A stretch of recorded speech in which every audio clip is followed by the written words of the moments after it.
13 September দুপুর 12 ঘটিকায় শিলচর রাধামাধব কলেজের ছাত্র ও শিক্ষক সমন্বয়ে রক্তদানের উপর এক বিশাল সচেতনা সভা অনুষ্ঠিত হয়।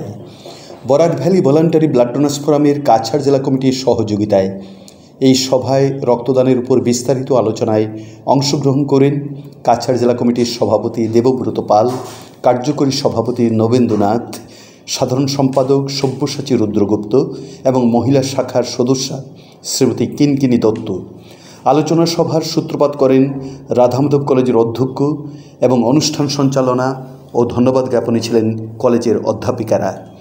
প্রারম্ভে স্বাগত ভাষণ দেন অধ্যাপিকা সোনালী চৌধুরী। ছাত্রদের স্বতঃস্ফূর্ত অংশগ্রহণে অনুষ্ঠানটি শুধু মনোজ্ঞ হয়নি, হয়েছে তাৎপর্যপূর্ণ। Barak valley voluntary blood donors ফোরামের কেন্দ্রীয় কমিটির সভাপতি প্রাক্তন অধ্যক্ষ ডক্টর মনোজ কুমার পাল তার নাতিদীর্ঘ বক্তব্যে রক্তদানের উপকারিতা, সতর্কতা ও তার প্রয়োজনীয়তার উপর আলোকপাত করেন।